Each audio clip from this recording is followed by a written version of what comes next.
Hello dear students. तो देखिए, last lecture में हमने हमारे चैप्टर कोऑर्डिनेशन कंपाउंड्स में नेमिंग के बारे में बात की थी कि कैसे हम आपके कॉम्प्लेक्स कंपाउंड की नेमिंग करते हैं। ठीक है, क्या क्या उसके रूल्स थे वो सब हमने देख लिए थे और हमने नेमिंग के भी एग्जाम्पल देख लिए थे। ठीक है, आई होप आप लोगों ने प्रैक्टिस की होगी घर पे, तो आपको नेमिंग जरूर आई होगी। ठीक है ना। नेमिंग क्या है तभी आप सीख सकते हो जब आप जितने ज़्यादा हो सके एग्जाम्पल ट्राई करोगे। ठीक है ना। तो एनसीईआरटी की बुक है तो उसे उठाइए और उसके जितने भी क्वेश्चन है कर लीजिए। ठीक है ना। तो और भी कोई आपके पास मटेरियल है तो उसको आप सोल्व कर लीजिए। ठीक है ना। जितने ज़्यादा आप प्रैक्टिस करोगे उतनी ही अच्छी आपकी प्रैक्टिस होगी नेमिंग के ऊपर। ठीक है। तो आज हम स्टार्ट करते हैं आपके बॉन्डिंग की जो थ्योरीज होती है, जो आपका कॉम्प्लेक्स कंपाउंड बनता है, फॉर्म होता है, उसके अंदर कौन कौन सी थ्योरीज इन्वॉल्व होती है। ठीक है ना। तो इसमें 3 थ्योरीज आपके इन्वॉल्व होती है। एक होती है आपकी वर्नर्स थ्योरी, एक होती है आपकी वैलेंस बॉन्ड थ्योरी वीबीटी, और एक होती है आपकी क्रिस्टल फील्ड थ्योरी। ठीक है। सबसे फर्स्ट हम पढ़ेंगे आपके वर्नर्स कोऑर्डिनेशन थ्योरी। ठीक है ना। वर्नर वो आपका साइंटिस्ट था जिसने सबसे पहले आपके कॉम्प्लेक्स कंपाउंड के अंदर कॉम्प्लेक्स कंपाउंड के जो स्ट्रक्चर होते हैं, ठीक है ना, या उसकी जो केमिकल बॉन्डिंग होती है उसको रिप्रेजेंट करने की उसने कोशिश की थी कि कैसे एक कॉम्प्लेक्स कंपाउंड में बॉन्ड का फॉर्मेशन होता है। ठीक है ना। और उसको कैसे रिप्रेजेंट किया जाता है। ठीक है। तो वर्नर्स की थ्योरी इंपॉर्टेंट है। ठीक है, उसे हम स्टार्ट करते हैं। ठीक है, देखिए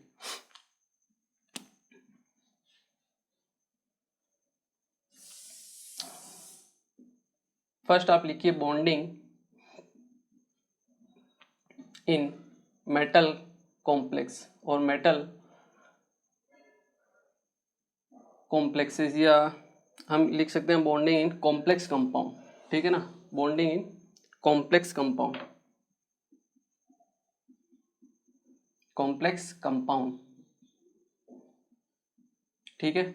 इसमें फर्स्ट जो थ्योरी आती है आपकी that is Werner's coordination theory. Werner's coordination theory.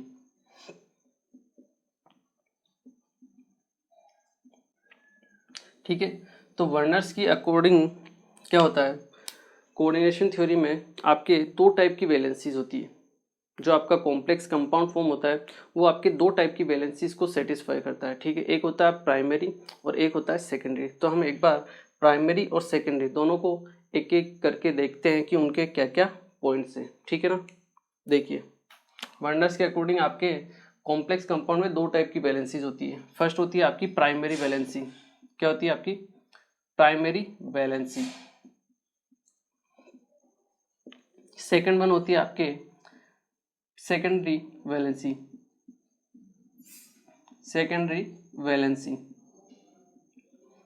ठीक है ना। तो एक एक करके हम क्या करेंगे, इन सब दोनों को पढ़ेंगे। ठीक है। फर्स्ट अगर हम इसकी बात करें तो जो आपकी प्राइमरी वैलेंसी होती है, ठीक है ना, ये आपके सेंट्रल मेटल एटम की आपके जो ऑक्सीडेशन स्टेट होती है उसको हमें बताती है। ठीक है, प्राइमरी वैलेंसी। और जो आपकी सेकेंडरी वैलेंसी होती है वो हमें बताती है उसके कोऑर्डिनेशन नंबर को। ठीक है ना। तो ये चीज़ अपने को ध्यान रखनी है। ठीक है, एक एक पॉइंट करके हम लिखेंगे इसको। ठीक है। So primary valency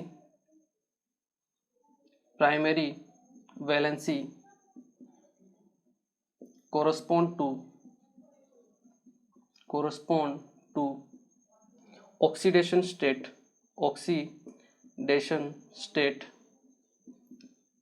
of central metal atom। ठीक है, आपके सेंट्रल मेटल एटम के ऑक्सीडेशन स्टेट को रिप्रेजेंट करती है आपकी। ठीक है। वहीं आपकी जो सेकेंडरी वैलेंसी ये आपके सेंट्रल मेटल एटम के आपके कोऑर्डिनेशन नंबर को रिप्रेजेंट करती है। ठीक है ना। तो हम लिख सकते हैं सेकेंडरी वैलेंसी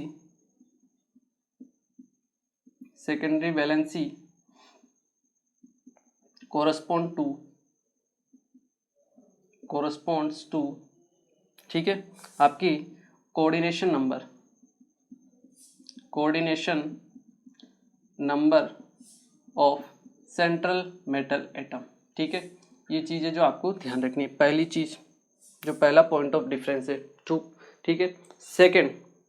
सेकंड क्या है, प्राइमरी वैलेंसी जो होती है आपके आयोनाइजेबल पार्ट को, किसको, आयोनाइजेबल पार्ट को रिप्रेजेंट करती है, ठीक है।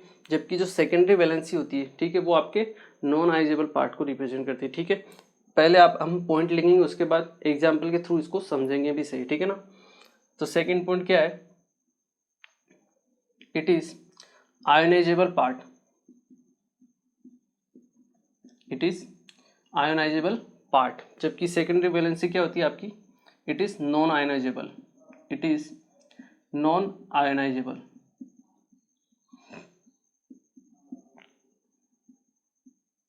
ठीक है, क्लियर है। जैसा हमने स्टार्टिंग में पढ़ा था, दो टाइप के आपके पार्ट होते हैं, एक तो होता है कोऑर्डिनेशन स्फीयर, एक होता है आयोनाइजेशन स्फीयर। कोऑर्डिनेशन स्फीयर आपका अनटच रहता है, जो आयोनाइज नहीं होता है, जबकि आयोनाइजेशन स्फीयर वाला क्या होता है, आयोनाइज होता है, ठीक है ना। देखिए थर्ड अगर हम बात करें, ये आपका आयोनाइजेबल पार्ट होता है, ये आपकी जो प्राइमरी वैलेंसी होती है, ये आपकी जो जियोमेट्री होती है उसमें इसका कोई भी योगदान नहीं होता है, ठीक है ना, कुछ भी पार्टिसिपेशन नहीं होता है, ठीक है। ये आपके नॉन डायरेक्शनल होती है नेचर में, कैसी होती है, नॉन डायरेक्शनल। अगर नॉन डायरेक्शन है तो इसके थ्रू हम जियोमेट्री का पता नहीं लगा सकते हैं, ठीक है ना। So it is primary valency, it is non directional, non directional in nature. आपकी क्या होती है, नॉन डायरेक्शनल होती है, ठीक है। वहीं आपकी सेकेंडरी वैलेंसी क्या होती है, आपकी डायरेक्शनल होती है, it is directional in nature. जैसे आपके आयोनिक बॉन्ड होते हैं, आयोनिक बॉन्ड क्या होते हैं, नॉन डायरेक्शनल होते हैं नेचर में, ठीक है। जबकि इसमें आपके कौन से बॉन्ड बनते हैं आपको पता होगा, जो आपका मेटल है, ठीक है, ये मेटल, ये लिगेंड के थ्रू आपके कोऑर्डिनेट बॉन्ड का फॉर्मेशन करता है, ठीक है। और कोऑर्डिनेट बॉन्ड होते हैं आपके नेचर में कौन से, डायरेक्शनल होते हैं, ठीक है ना। इसीलिए आपके नेचर में जो सेकेंडरी वैलेंसी होती है वो क्या होती है, आपकी डायरेक्शनल होती है, ठीक है। ये एक इंपॉर्टेंट चीज़ है जो आपको ध्यान रखनी है। वहीं अगर इसके नेक्स्ट पॉइंट की अगर हम बात करें, ठीक है ना, तो आपके जो प्राइमरी वैलेंसी होती है उसको सेटिस्फाई करते हैं आपके नेगेटिव आयंस, कौन से, नेगेटिव आयंस, ठीक है। It is satisfied by, it is satisfied by negative ion, ठीक है। जबकि आपकी जो सेकेंडरी वैलेंसी होती है ये सेटिस्फाई होती है आपके या तो न्यूट्रल मॉलिक्यूल से या फिर आपके नेगेटिव आयन, दोनों से, ठीक है ना। It is satisfied by negative ion and neutral ion या न्यूट्रल मॉलिक्यूल,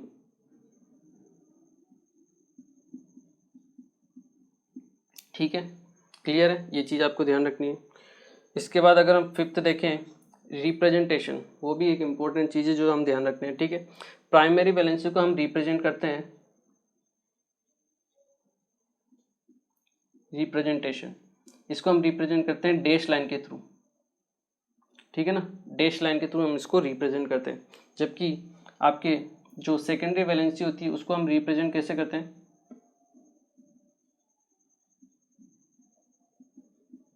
एक डार्क लाइन के थ्रू, ठीक है ना, डैश लाइन नहीं होती है, कंप्लीट लाइन होती है, ठीक है। इसके थ्रू हम इसे रिप्रेजेंट करते हैं, ठीक है। ये आपके 5 पॉइंट डिफरेंस वाले होते हैं जो आपको ध्यान रखने हैं प्राइमरी वैलेंसी और सेकेंडरी वैलेंसी के अंदर, ठीक है। जैसे हम बात करें, एक एग्जांपल लेते हैं आपका, अगर हम एग्जांपल की बात करें तो CO NH3 होल 4 आप ले लीजिए या होल 6 ले लीजिए, Cl2 या Cl3 ले लीजिए, ठीक है।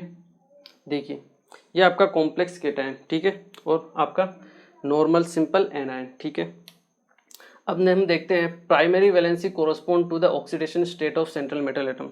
यहाँ पे अगर सेंट्रल मेटल एटम आपका कोबाल्ट है, उसकी ऑक्सीडेशन स्टेट है +3, तो ये जो +3 है ये आपकी प्राइमरी वैलेंसी है, ठीक है। Secondary valency correspond to the coordination number of central metal atom.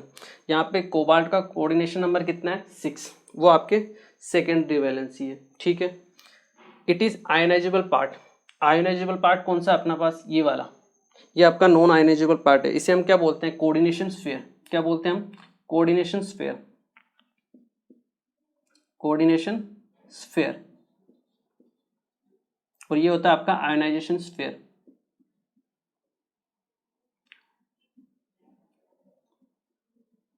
ठीक है, ये आपका आयोनाइज होता है। ठीक है, तो ये है आपका आयोनाइजेबल पार्ट, मतलब ये आपकी प्राइमरी वैलेंसी है। ठीक है, और ये है आपका नॉन आयोनाइजेबल पार्ट, ये आपकी क्या है, सेकेंडरी वैलेंसी है। ठीक है, इसके बाद it is non directional in nature, जैसे Cl3 है, ये तो आयन से, इसकी कोई जियोमेट्री नहीं होगी, बट ये जो आपका कॉम्प्लेक्स होता है, ठीक है ना, जो कैटायन है, कॉम्प्लेक्स कैटायन, वो क्या है, रिप्रेजेंट करेगा आपकी एक फिक्स जियोमेट्री को। अगर हम इसकी जियोमेट्री बनाएं तो हम कैसी बना सकते हैं इसकी जियोमेट्री, यही इसके सामने में बनाता हूँ। ठीक है ना, ये आपका CO है, ये आपका NH3,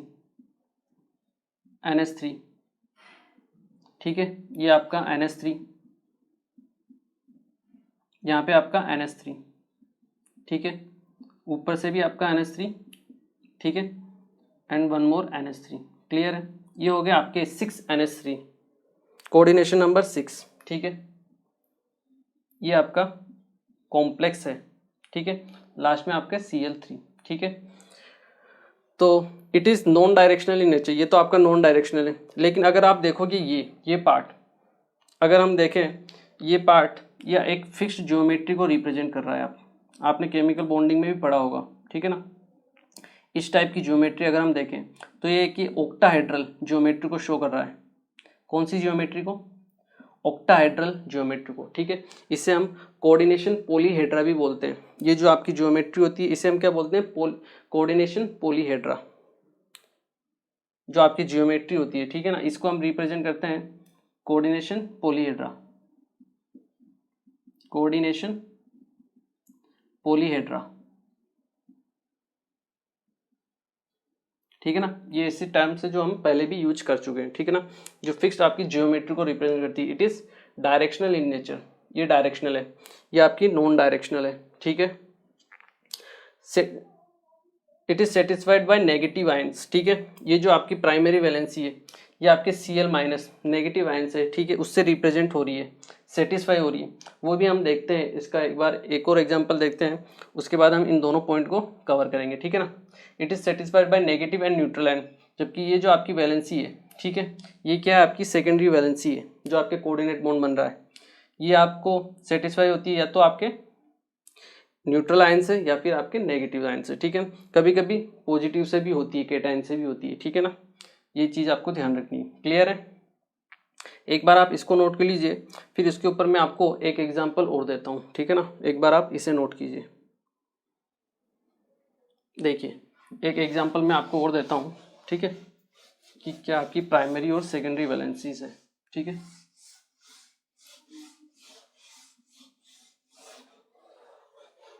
देखिए, अगर हम बात करें आपके COCl3.6NH3, एक तो ये आपका कंपाउंड लेते हैं हम। ठीक है, एक हम कंपाउंड लेते हैं आपका COCl3.5NH3, ठीक है, और एक आपका कंपाउंड लेते हैं हम COCl3.4NH3।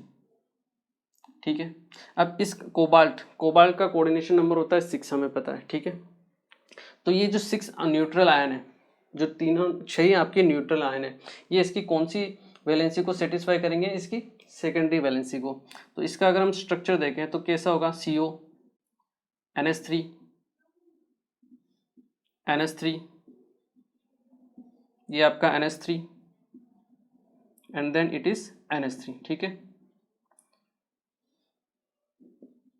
NH3 एंड NH3, ये तो 6 जो आपके NH3 हो गए न्यूट्रल मॉलिक्यूल, ये इसकी सेकेंडरी वैलेंसी को सेटिस्फाई कर रहे हैं, जिसे हम रिप्रेजेंट करते हैं डार्क लाइन के थ्रू। ये जो है डार्क लाइन, ठीक है, कंटिन्यूस लाइन, उसके थ्रू रिप्रेजेंट करते हैं। अब बात आती है आपके Cl3 की, ये होते हैं आपकी प्राइमरी वैलेंसीज को शो करते हैं। ठीक है, जो जिसे हम रिप्रेजेंट करते हैं आपके डैश लाइन के थ्रू, किसके थ्रू, डैश लाइन के थ्रू। तो इसको स्ट्रक्चर को हम, अगर हमें Cl दिखाना है प्राइमरी वैलेंसी, तो हम कैसे दिखाएंगे, आपकी डैश लाइन के थ्रू। ये आपका Cl, ठीक है, ये आपका Cl माइनस, ठीक है ना, और ये आपका Cl माइनस, ठीक है। ये है इसका एक्चुअल स्ट्रक्चर, ठीक है, जो आपके वार्नर्स ने बताया था, ठीक है। वहीं अगर हम सेकंड की बात करें, देखो सेकंड में आपको और अच्छे से समझ में आएगा। अब आपको कोऑर्डिनेशन नंबर 6 चाहिए, ठीक है। 5 तो अमोनिया आ जाएंगे आपके पास, CO, ये आपका NH3,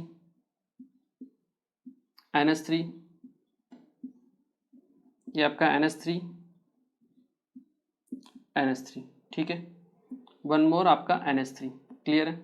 अब एक जो वैलेंसी बची है उसको सेटिस्फाई कौन करेगा, आपके प्राइमरी वैलेंसी, जो प्राइमरी वैलेंसी है उसको सेटिस्फाई करेगी। यहाँ पे आएगा आपके पास Cl, क्लियर है। ये चीज हमने देखनी है, ये मैंने देखा था आपको, ये सेकेंडरी वैलेंसी थी।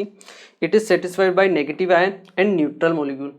तो आपके न्यूट्रल मॉलिक्यूल हो गए 5, ठीक है। अभी वैलेंसी सेटिस्फाई नहीं हुई है, ठीक है, क्योंकि आपको कोऑर्डिनेशन नंबर 6 चाहिए, ठीक है। तो एक जो वैलेंसी है उसको कौन सेटिस्फाई करेगा, आपका क्लोरीन, ठीक है। अब जो बाकी आपके 2 क्लोरीन बचे हैं वो आपके प्राइमरी वैलेंसीज को सेटिस्फाई करेंगे। ये जो क्लोरीन है आपका, ये प्राइमरी और सेकेंडरी दोनों को सेटिस्फाई कर रहा है, ठीक है ना। ये आपकी प्राइमरी को भी कर रहा है और ये ही आपकी सेकेंडरी को भी सेटिस्फाई कर रहा है, Cl माइनस, ठीक है। ये आपका Cl माइनस, ठीक है, क्लियर है। अगर हम थर्ड की बात करें, CO, ये आपका NH3, ये आपका NH3, ठीक है। NH3, ठीक है। 4 तो आपकी कोऑर्डिनेशन नंबर हो गए कंप्लीट। अपने को बनाना है 6। तो आपके जो 2 क्लोरीन है यहाँ पे, अब वो आपके प्राइमरी और सेकेंडरी दोनों वैलेंसीज को सेटिस्फाई करेंगे। Cl माइनस, ये आपके Cl माइनस, ठीक है। ये होगी सेकेंडरी वैलेंसी, ये होगी आपकी प्राइमरी वैलेंसी, और एक और वैलेंसी बचेगी क्लोरीन की, ठीक है। ये Cl माइनस प्राइमरी वैलेंसीज को रिप्रेजेंट करेगा, ठीक है ना। तो इस टाइप से हम क्या करते हैं, वार्नर्स के अकॉर्डिंग कोऑर्डिनेशन कंपाउंड मतलब कैसे फॉर्म होता है वो दिखाया जाता है। उसने बेसिकली 2 टाइप की वैलेंसीज बताई, ठीक है ना। और जो आपका स्क्वायर ब्रैकेट ये वाला जो टर्म है, ये आपके वार्नर्स ने दिया था अलग अलग करने के लिए, कि एक तो आपका आयनाइजेबल पार्ट है और एक आपका नॉन आयनाइजेबल पार्ट है, ठीक है। इसलिए उसने एक को आपके स्क्वायर ब्रैकेट में अलग किया था, ठीक है ना। एक को कोऑर्डिनेशन स्फीयर नाम दिया था, जो कि आयोनाइज नहीं होता है, आयोनाइजेशन स्फीयर, ठीक है ना। ये आपका कोऑर्डिनेशन स्फीयर और ये है आपका आयोनाइजेशन स्फीयर, ठीक है। ये इंपॉर्टेंट चीज़ है जो आपको ध्यान रखनी है। मतलब अगर ये आपका कॉम्प्लेक्स कंपाउंड है, ये अगर आयोनाइज होगा, ये आपका कॉम्प्लेक्स आयोनाइज होगा, तो ये आपके CO NH3 होल 6 साथ में आपके +3 Cl माइनस, आपको 3 तो Cl माइनस आयन मिलेंगे, उनको बैलेंस करने के लिए आपके पास ये +3। मतलब आपको सॉल्यूशन के अंदर, मान लो इसको हम सॉल्यूशन में डालते हैं तो आपको 4 आयन मिलेंगे, 3 तो Cl माइनस और एक ही आपको कॉम्प्लेक्स, 4 आयन मिलेंगे, जिनके ऊपर चार्ज कितना होगा 3 +3, ठीक है। यहाँ पे +3, यहाँ पे -3, मतलब 3 यूनिट का चार्ज होगा, ठीक है ना। ये इंपॉर्टेंट चीज़ है जो आपको ध्यान रखनी है, ठीक है ना। अब मान लो उसकी हम रिएक्शन करवा देते हैं इस कंपाउंड की, ठीक है ना, सॉल्यूशन में डाल के, तो आपका ये पार्ट रिएक्शन नहीं करेगा। कौन सा पार्ट रिएक्शन करेगा, ये वाला जो आयोनाइज हुआ है, ठीक है। ये Cl माइनस आगे रिएक्शन में पार्टिसिपेट करेगा, ठीक है ना। तो इसके ऊपर बेस्ट क्वेश्चंस बन जाते हैं, ठीक है ना। जैसे आपको इसकी रिएक्शन करवा दी जाती है Ag के साथ, तो आपको AgCl मिल जाएगा, ठीक है ना। तो इस टाइप के क्वेश्चंस भी फॉर्म हो जाते हैं, ठीक है ना। एक बार आप इसे नोट कीजिए, फिर हम इसके ऊपर बेस्ट एक न्यूमेरिकल कर लेते हैं, ताकि आपको और अच्छे से क्लियरिटी आ जाए इसके ऊपर, ठीक है ना। इसको एक बार नोट कर लीजिए, और यही है आपकी वर्नर्स कोऑर्डिनेशन थ्योरी। ओके, तो देखिए ये क्वेश्चन आपके सामने लिखा हुआ है, ठीक है ना। क्वेश्चन मैं आपको बोल देता हूँ, क्वेश्चन क्या है। 26.65 gram of a complex CrCl3.6H2O when treated with AgNO3 produce 28.7 gram AgCl, ठीक है ना। इस कॉम्प्लेक्स की जब आप रिएक्शन कराते हो AgNO3 के साथ, ठीक है, तो आपको AgCl मिलता है। ये आपका CrCl3.6H2O, ठीक है। इसकी जब आप रिएक्शन कराते हो AgNO3 के साथ, तो आपको क्या मिलता है AgCl, ठीक है। कितना मिलता है आपको 28.7 ग्राम, ठीक है, clear. Depict the formula of the complex, अपने को कॉम्प्लेक्स का फॉर्मूला बताना है, ठीक है, अकॉर्डिंग टू वर्नर्स थ्योरी, ठीक है। मोलिकुलर मास दिया हुआ है आपको कॉम्प्लेक्स का, इस कॉम्प्लेक्स का कितना 266.5 ग्राम, ठीक है। आपके पास ग्राम कितना है इस कॉम्प्लेक्स का 26.65 ग्राम, ठीक है। इसके हम मोल निकाल लेते हैं, मास अपॉन मोलर मास 266.5, ये आपके पास आएगा 0.1 मोल, मतलब आपने 0.1 मोल ये आपका कॉम्प्लेक्स काम में लिया, ठीक है।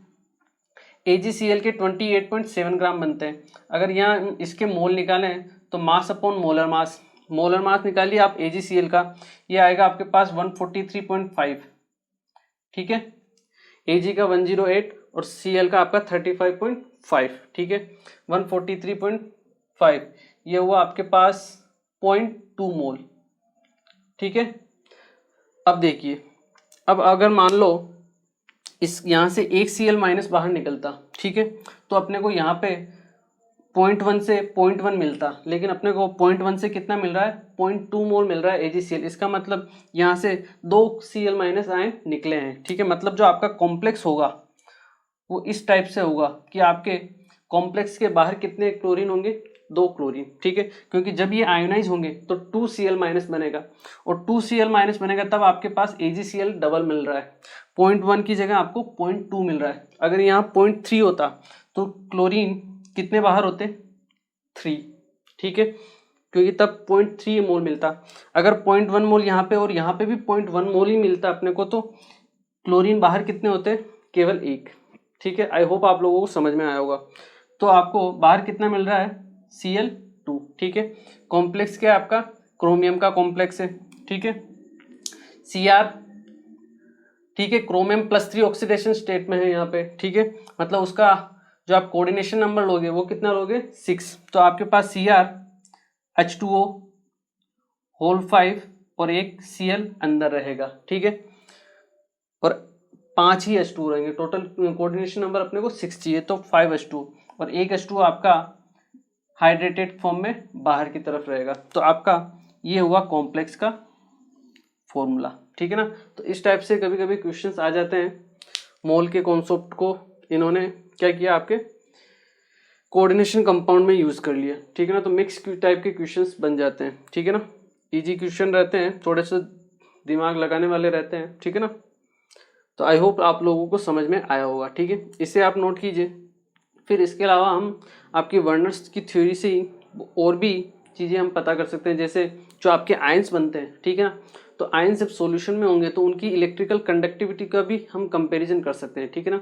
वो भी मैं आपको बता देता हूँ एक क्वेश्चन के फॉर्म में, एक बार आप इसे नोट कीजिए। ओके, देखिए अब हम एक क्वेश्चन और करते हैं आपका, ठीक है ना, वर्नर्स की थ्योरी पे ही।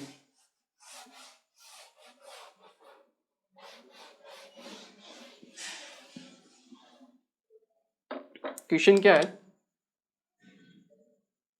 Arrange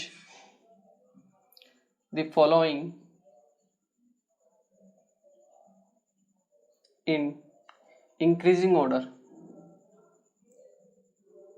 in increasing order of electrical conductivity,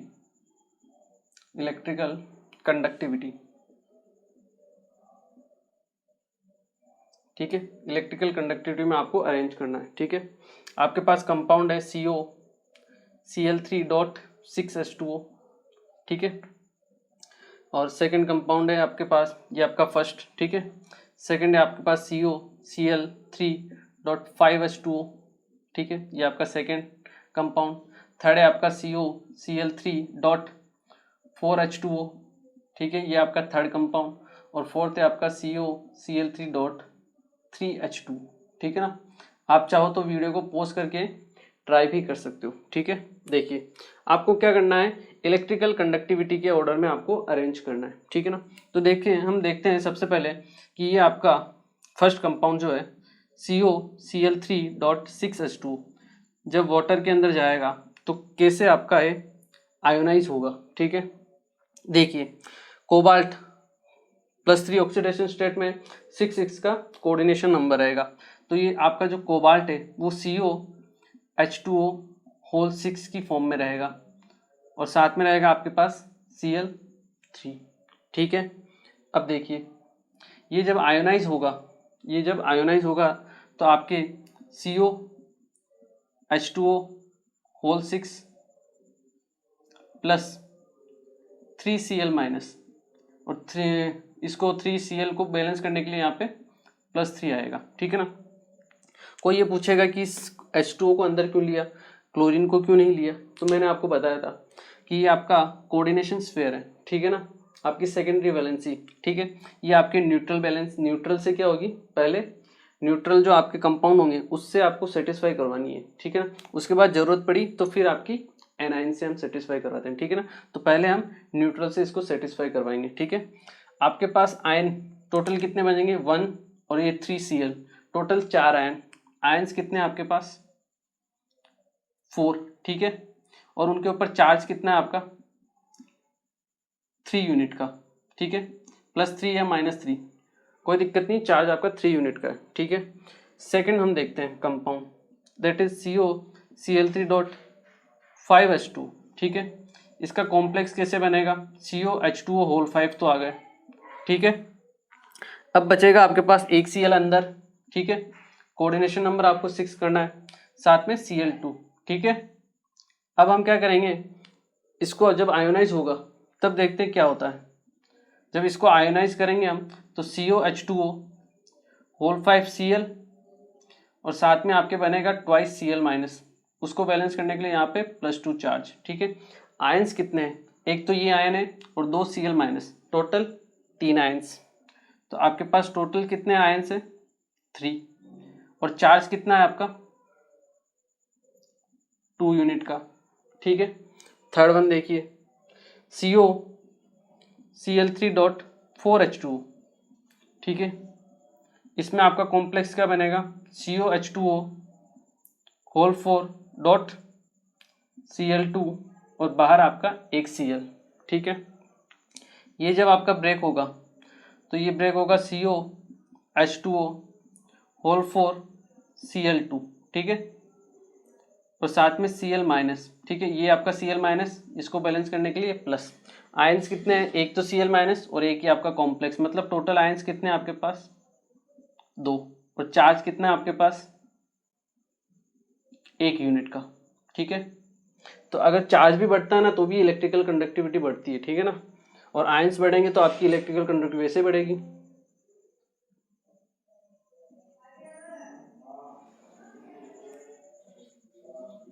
अगर हम इस केस के लिए बात करें तो देखिए इसमें क्या होगा, आपका COH2O whole thrice dot Cl3, ठीक है। मतलब ये आपका आयोनाइज ही नहीं होगा, ठीक है, बिल्कुल आयोनाइज नहीं होगा, मतलब इसकी इलेक्ट्रिकल कंडक्टिविटी जो होगी सबसे कम होगी, 4 की सबसे कम, ठीक है। उसके बाद आपका 3, क्योंकि 2 आयन है, फिर 3 आयन, 4 आयन, जितने ज़्यादा आपके नंबर ऑफ आयन्स होंगे उतनी आपकी इलेक्ट्रिकल कंडक्टिविटी बढ़ेगी, ठीक है। तो फिर 3 देन 2 एंड देन 1, ठीक है। तो इस टाइप से आप क्या कर सकते हो, इलेक्ट्रिकल कंडक्टिविटी का ऑर्डर फाइंड आउट कर सकते हो, ठीक है। इसको नोट कीजिए। इसके बाद हम एक और प्रॉपर्टी देखते हैं, दैट इज कोलाइगेटिव प्रॉपर्टी, ठीक है ना। वो क्या होती है वो भी मैं आपको बता देता हूँ, ठीक है। एक बार आप इसे नोट कीजिए, उसका भी कंपेरिजन हम कर सकते हैं, इसे नोट कीजिए आप। ओके, देखिए अभी हम देखते हैं नेक्स्ट प्रॉपर्टी।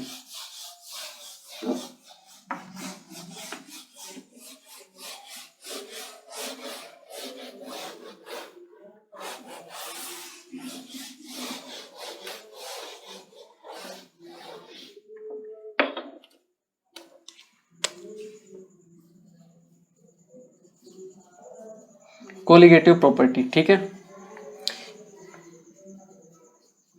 इसका भी कंपैरिजन आप इससे कर सकते हो, ठीक है ना। वैसे ये आपके सरफेस केमिस्ट्री जो चैप्टर है वहाँ आप इसको, इस टर्म को डिटेल में पढ़ते हो, ठीक है ना। वहाँ पे सरफेस केमिस्ट्री में नहीं, आपके सॉल्यूशन में, सॉल्यूशन चैप्टर में आई थिंक आप लोगों ने पढ़ा होगा, ठीक है। वहाँ आता है आपका कोलिगेटिव प्रॉपर्टी, ठीक है। आई होप आप लोगों को क्लियर होगा। देखिए कोलिगेटिव प्रॉपर्टी की बात करें, ये क्या होती है, आपकी जो प्रॉपर्टी होती है वो डाइल्यूट सोल्यूशन के लिए होती है, ठीक है। तो हम लिख सकते हैं property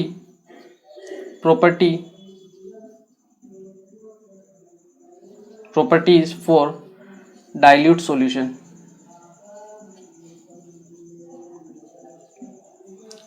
which depends on number of ions in solution। आपके सॉल्यूशन के में जितने नंबर्स ऑफ आयंस होंगे उसके ऊपर आपकी कोलिगेटिव प्रॉपर्टीज डिपेंड करती है। 4 टाइप की आपकी कोलिगेटिव प्रॉपर्टी होती है, फ्रीजिंग पॉइंट, वेपर डेंसिटी, एक होती है आपकी बॉइलिंग पॉइंट, और एक आपका होता है ये फ्रीजिंग पॉइंट हो गया, बॉइलिंग पॉइंट हो गया, ठीक है, आपका ऑस्मोटिक प्रेशर, ठीक है, ये चीज़ें जो आपको ध्यान रखनी है, और आपका वेपर प्रेशर, ठीक है। 4 टाइप की आपकी कोलिगेटिव प्रॉपर्टी होती है। तो जो आपका वेपर प्रेशर होता है, वेपर प्रेशर एंड बॉइलिंग आपका मेल्टिंग पॉइंट, या हम कह सकते हैं फ्रीजिंग पॉइंट, फ्रीजिंग पॉइंट, ये इन्वर्सली प्रोपोर्शनल टू होते हैं आपके नंबर ऑफ आयंस के। मतलब आपके सॉल्यूशन में जितने नंबर ऑफ आयंस ज़्यादा होंगे आपका फ्रीजिंग पॉइंट उतना ही कम होगा, ठीक है। वहीं हम बात करें आपके boiling point, boiling point and osmotic pressure, osmotic pressure, osmotic pressure ये डायरेक्टली प्रोपोर्शनल टू होता है नंबर ऑफ आयंस के। सॉल्यूशन में आपके जितने नंबर ऑफ आयंस ज़्यादा होंगे उसका बॉइलिंग पॉइंट और ऑस्मोटिक प्रेशर ही उतना ही ज़्यादा होगा, ठीक है। तो वो जो पिछले वाले एग्जाम्पल थे उनके लिए भी आप बॉइलिंग पॉइंट और ऑस्मोटिक प्रेशर, वेपर प्रेशर या फिर फ्रीजिंग पॉइंट, इन सब का आप ऑर्डर फाइंड आउट कर सकते हो, ठीक है। जिसमें सबसे ज़्यादा नंबर ऑफ आयंस होंगे उसका बॉइलिंग पॉइंट क्या होगा, ज़्यादा होगा। अगर हम देखें लास्ट वाले एग्जाम्पल में सबसे ज़्यादा आपके नंबर ऑफ आयंस थे फर्स्ट वाले के लिए, तो अगर हमें बॉइलिंग पॉइंट का ऑर्डर देखना है तो फर्स्ट का सबसे ज़्यादा, then second, then third and then fourth. Osmotic pressure का भी सेम रहेगा। फ्रीजिंग पॉइंट के लिए अगर हम लिखें तो जिसमें सबसे ज़्यादा आपके आयंस होंगे उसका फ्रीजिंग पॉइंट सबसे कम होगा, मतलब 1 का सबसे कम, देन 2, देन 3 एंड देन 4 का सबसे ज़्यादा, जिसमें नंबर ऑफ आयंस क्या है सबसे कम है, उसका फ्रीजिंग पॉइंट क्या होगा, सबसे ज़्यादा होगा, ठीक है ना। तो ये प्रॉपर्टी भी हम इससे फाइंड आउट कर सकते हैं। इसके अलावा एक और property that is number of moles, number of moles also we can find out इससे, ठीक है ना, नंबर ऑफ मोल्स, ठीक है ना। ये मैं आपको ऐसे समझा देता हूँ, जैसे AgCl थे, ठीक है ना, आपको Cl माइनस आयन मिल रहा था, ठीक है, तो उसकी रिएक्शन हमने AgNO3 से करवाई, मान लो जो हमने लास्ट टाइम क्वेश्चन किया था, ठीक है, तो AgCl मिलता है। तो जितने ज़्यादा आपके पास Cl बाहर रहेंगे आयोनाइजेशन पार्ट में, उतना ही ज़्यादा आपको नंबर ऑफ मोल्स किसके मिलेंगे, प्रोडक्ट के, ठीक है ना। तो ये चीज़ आपको लिख सकते हो, ठीक है ना।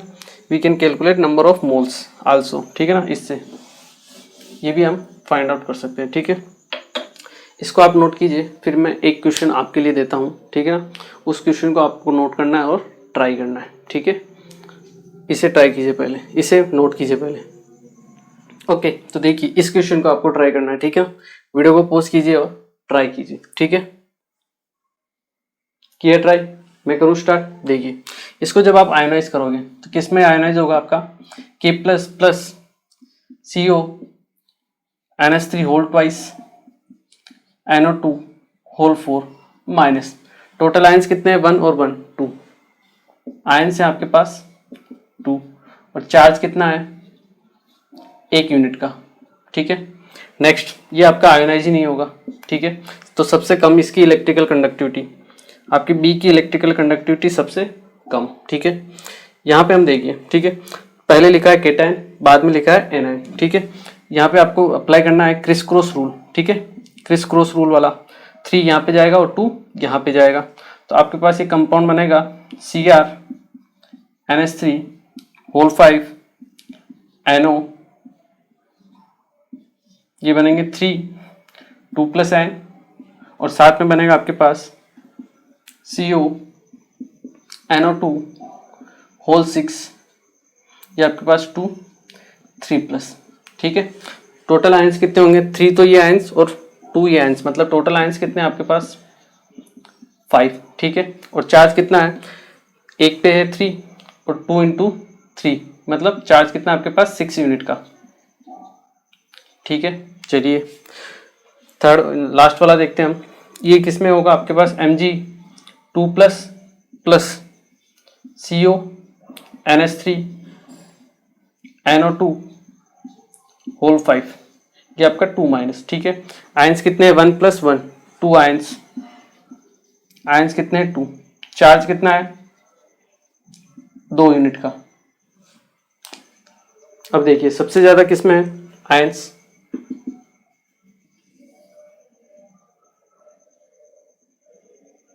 बी का तो सबसे कम, आपकी सी की वैल्यू होगी सबसे ज़्यादा इलेक्ट्रिकल कंडक्टिविटी, ठीक है। उसके बाद यहाँ पे आयंस 2 है, यहाँ पे भी 2 है, चार्ज देखिए चार्ज इस पे ज़्यादा है तो इसकी इलेक्ट्रिकल कंडक्टिविटी भी ज़्यादा होगी, ठीक है। इसके बाद आएगा आपका डी, उसके बाद आएगा आपका ए और लास्ट में आएगा बी। तो ये रहेगा आपका ऑर्डर इलेक्ट्रिकल कंडक्टिविटी का, ठीक है। तो चलिए देखिए आज के लेक्चर में हमने एक तो वार्नर्स जो आपकी थ्योरी थी वो स्टार्ट की, ठीक है। और यही आपकी वार्नर्स थ्योरी है, ठीक है ना, जो इंपॉर्टेंट भी है और रह के इससे क्वेश्चंस पूछे भी जाते हैं, ठीक है ना। आपने देख लिया अलग अलग वैरायटी के क्वेश्चंस इससे पूछे जा सकते हैं, ठीक है। नेक्स्ट लेक्चर में हम पढ़ेंगे इसकी सेकंड थ्योरी जो है आपकी वैलेंस बॉन्ड थ्योरी, ठीक है। वो भी एक इंपॉर्टेंट थ्योरी है जो आपको पढ़नी है, ठीक है। तो फिर मिलते हैं next lecture, thank you very much.